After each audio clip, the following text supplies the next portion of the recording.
The cadets underestimated her. Instructor Diana Williams stood before 30 young police candidates in her first SWAT training session. All of them were at least 10 years younger than her, all physically stronger. "Is this who's going to teach us tactical combat?" they whispered. Williams ignored their mockery and continued with her presentation. But when the surprise drill began that day and a simulated hostage situation started, Williams's reaction time and precision shooting skills shocked everyone. Because these weren't simulations, Williams had actually experienced these in Iraq. Welcome to Stories of Honor. Before we begin this powerful story of hidden combat expertise, proving worth under pressure, and tactical heroism, tell me in the comments which city you're watching from today, and if you believe stories like this need to be told, hit that subscribe button and help us keep these stories alive. In the main training building of Chicago Police Academy, on a cool October morning, 30 young police candidates sat in classroom 4. All between 20 and 25 years old, most fresh from university, all filled with dreams of working in the SWAT unit. Standing at the blackboard in front of them was a 35-year-old, medium-height, slender woman. Instructor Diana Williams looked completely ordinary in her black tactical pants and navy blue police academy t-shirt. Her brown hair was pulled back in a practical ponytail, no makeup on her face. As she placed the file in her hand on the desk, she could hear the whispers of the young people in the class. "Is this our new tactical instructor?" whispered Cadet Jason Mitchell to his friend Kevin Parker. "She looks like my older sister." "I don't know, maybe she's good at theoretical classes," said Parker with a shrug. "But how useful would she be in real SWAT training?" "Good morning," said Diana, her voice clear but soft. "I'm Instructor Williams. For the next 6 weeks, I'll be working with you on tactical operations, hostage rescue, and high-risk arrest procedures."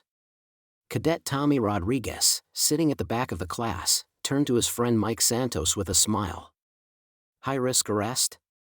Has this woman ever seen real action?" Diana seemed to have heard their whispers but showed no reaction. She opened her presentation and showed the first slide, SWAT operations, theory and practice.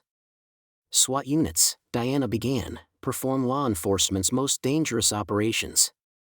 Hostage situations, barricaded suspects, high-risk warrant services.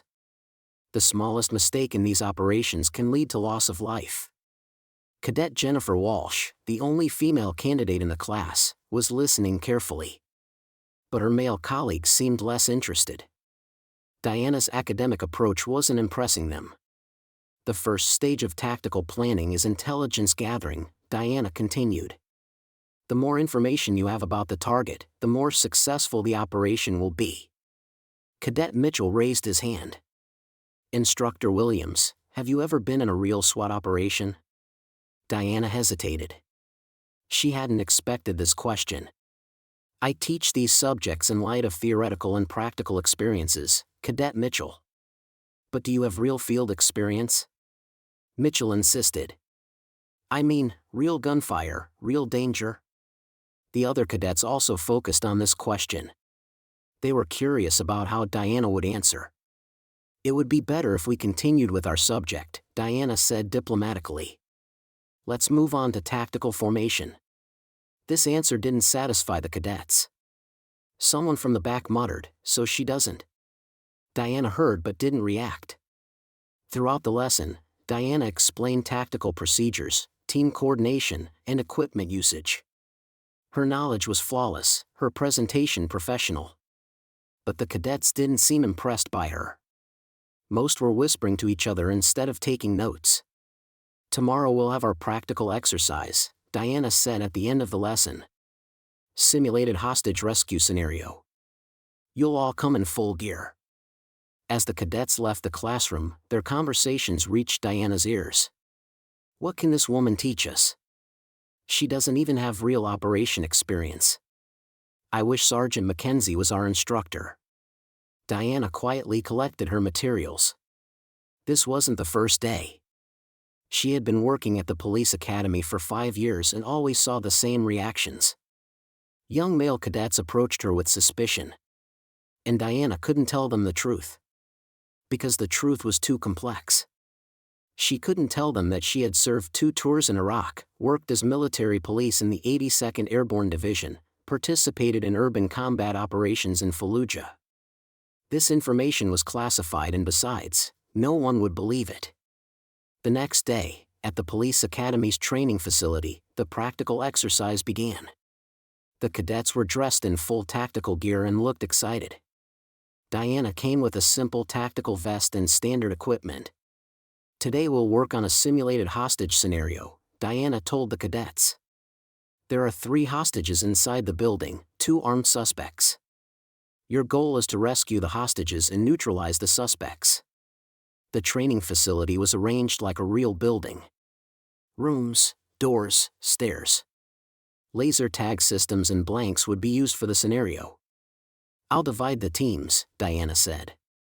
"Each team will use a different approach. Alpha team from the main entrance, Bravo team from the back entrance, Charlie team from the roof." Cadet Mitchell was assigned as Alpha team leader. "Instructor Williams, will you also participate in the scenario?" "I'll observe," Diana said. "I'll evaluate your performance." "Oh, come on," said Cadet Rodriguez. "You participate too. Show us how it's done in real action." The other cadets seemed to agree. They looked at Diana with mocking smiles. They were trying to test her. "I'm an instructor, not a participant," Diana said. "Afraid?" asked Cadet Parker provocatively. This question bothered Diana. In Iraq, no one had asked her if she was afraid. There, the only thing that mattered was completing the mission. "Fine," Diana said. "I'll form a team too." Solo operation. The cadets were surprised. Solo operation was very difficult. Especially for someone with a small build like Diana. "Are you sure?" asked Cadet Walsh worriedly. "It's very risky." "I'm sure," Diana said, checking her gear. The exercise began. Alpha, Bravo, and Charlie teams entered the building as planned. Diana stood on the side of the building, calculating the timing. She followed via radio, Alpha team in position. Bravo moving to back entrance. Charlie on the roof. Diana closed her eyes. She remembered that day in Iraq. In Fallujah, she was in a real hostage situation. 3 American contractors had been kidnapped, 2 insurgents were holding them. Diana's team had entered the building that day, rescued the hostages with perfect execution, and neutralized the suspects. "Go, go, go," came the voice from the radio. Diana moved into action. But not as the cadets had planned. She climbed the side wall, entered through an open window. Her movement was so silent that no one noticed. While the cadets were advancing in tactical formations inside the building, Diana was moving like a shadow. The urban warfare techniques she had learned in Iraq had kicked in. She saw the first suspect, simulated enemy with laser tag system. Diana raised her weapon, perfect sight alignment, controlled breathing. Single shot. Target neutralized. The cadets were still taking tactical positions on the other side of the building. Panicked voices came from the radio. "Contact. Contact. Where are they shooting from?" Diana identified the position of the second suspect. Next to the hostages, in cover position. A difficult shot. She had faced such challenging situations in Iraq too. Diana controlled her breathing, slowed her heartbeat. Muscle memory kicked in. That day in Iraq, from sniper position at 200 meters distance, she had neutralized a moving target with a single shot. Second shot. Perfect hit. The second suspect was also eliminated. "Exercise complete," Diana spoke into the radio. "All hostages secure, both suspects neutralized." Silence. The cadets stood bewildered. How had this happened?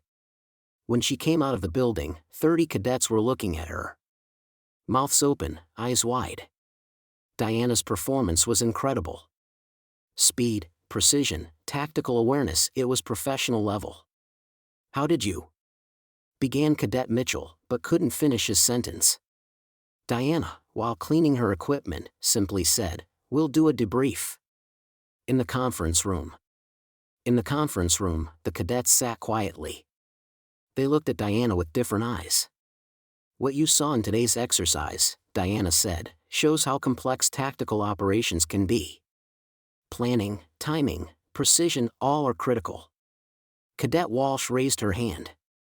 "Instructor Williams, have you done such operations before? Real ones?" Diana hesitated. She had been waiting for this question for years but had been avoiding answering it. "I have military background," she finally said. "But details are classified." "Military?" asked Cadet Rodriguez in surprise. "What branch?" "Army. Military police. 2 deployments." The cadets looked at each other. This information changed everything. "Where were you deployed?" asked Cadet Mitchell. "Iraq. Fallujah and Baghdad." Now the atmosphere in the classroom had completely changed. The cadets looked at Diana with respect. "Were you in real operations?" asked Cadet Parker. Diana nodded. "Urban warfare, hostage rescue, compound raids. Real situations, real threats." At that moment, the Academy's alarm system activated. Loud siren, flashing lights. Emergency protocol. "All personnel, lock down positions immediately. This is not a drill. Armed intruder on premises." Diana's training immediately kicked in. She had faced such situations hundreds of times in Iraq. "Everyone down," she commanded. "Behind desks, away from windows." The cadets began to panic. This was a real threat, not an exercise. "Instructor Williams, what are we going to do?" asked Cadet Walsh, panic in her voice. Diana took her radio, switched to security frequency. "Security control, this is Instructor Williams. Status report. Armed male, main building, location unknown. All units responding." Diana opened her gear bag. Inside was real equipment, real weapon, ammo, protective gear. According to Academy policy, instructors could provide armed response in emergency situations. "You'll all stay here," Diana said, putting on her vest. "Lock the doors, don't let anyone in." "Where are you going?" asked Cadet Mitchell. "To neutralize the threat." Diana checked her weapon. M4 carbine, full magazine, safety off. The routine from Iraq had returned. She moved carefully in the corridor. Sound discipline, visual clearing, all the techniques from combat zones. She knew the Academy's layout but now saw it with different eyes, from tactical perspective. Fragmented reports came from the radio: "Shots fired, 3rd floor. Officers down, need backup. Suspect armed with rifle." Diana went up to the 3rd floor. There were blood traces in the stairwell. Someone had been hit. Diana's pulse rate remained stable. She had seen worse in Iraq. She saw movement at the end of the corridor. Tall male, dark clothing, assault rifle. It was the suspect. Diana took cover position, aligned her sight. 50-meter distance, moving target. She had made much more difficult shots in Iraq. "Police! Drop your weapon," she shouted. The suspect turned, pointed his weapon at Diana. Diana didn't hesitate. Military training kicked in.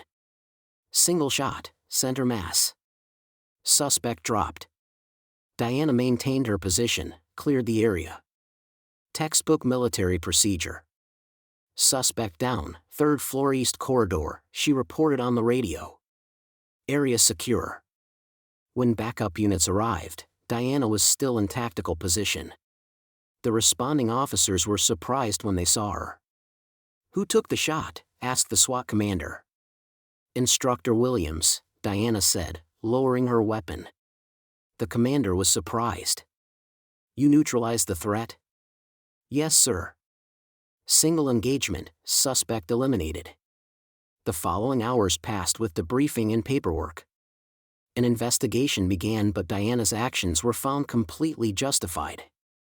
Perfect tactical response. When Diana returned while the cadets were waiting in the conference room, there was awe on their faces. "Is it over?" asked Cadet Walsh. "Yes," Diana said simply. "Threat neutralized." Did you take that shot?" asked Cadet Mitchell. Diana nodded. "Standard procedure. Threat assessment, appropriate response." Cadet Rodriguez stood up. "Instructor Williams, I owe you an apology." "We all do." The other cadets also stood up. "Respect position." "We misjudged you," said Cadet Parker. "You're a real hero." Diana felt uncomfortable. "I just did my job. This is what you need to learn too." The next day, everything had changed at the academy. Diana's story had spread. The instructor who neutralized an armed intruder with a single shot. The cadets looked at her with different eyes. "Today's lesson," Diana said in the classroom, "how we react in real situations. Yesterday you faced a real threat." Cadet Mitchell raised his hand. "Instructor Williams, could you tell us about your experiences in Iraq?" Diana hesitated. For years she had avoided these topics. But now the time had come. "Military operations are classified," she said. "But I can share tactical principles. Urban warfare, threat assessment, rapid response." The class listened with complete attention. Diana was no longer just an instructor. She was a combat veteran, a proven warrior. "The most important thing I learned in Iraq," Diana said, "is that split-second decisions can make the difference between life and death. Hesitation kills. Training saves lives." From that day on, Diana's classes changed completely. The cadets listened carefully to every word she said. They asked questions, took notes. They showed respect for Diana's expertise. After weeks of intensive training, the cadets were ready for graduation. Under Diana's tutelage, they had reached an exceptional level. "You are now ready," Diana said in the last class. "Prepare for the challenges you'll face on the streets. Remember, training saves lives, yours and others." After graduation, Cadet Walsh approached Diana. "Instructor Williams, thank you. You taught us not just tactical skills, but real courage." Diana smiled. "Courage isn't inherited, it's developed. You've developed it too." That evening Diana was sitting in her office, writing reports. Academy Director Commander Hayes knocked on the door. "Williams, come in." "Sir?" "Today's cadet evaluations are remarkable. Best class we've had in years. Whatever you did, it worked." Diana nodded. "Good training produces good results, sir." "There's something else." FBI field office called. "They're looking for tactical instructors with combat experience. Interested?" Diana considered. "New challenge, new students. Maybe time for the next step." "Let me think about it, sir." As Diana left the academy that evening, she reflected on the journey. Years of hiding her past, dealing with skepticism, proving herself again and again. But it was worth it. Those cadets would save lives someday, using skills she had taught them. Her military training had prepared her for war. Now she was preparing others for their battles on the streets, protecting civilians, upholding justice. Sometimes the most important battles aren't fought with weapons, but with knowledge, passed from one generation to the next. Have you ever been underestimated because of your appearance or background? Did proving your capabilities change how others treated you? Share in comments. If this story touched you, subscribe to Stories of Honor. We'll continue telling stories of extraordinary service. See you in next story. Until then, show persistence in challenges. Because training heroes requires extraordinary people.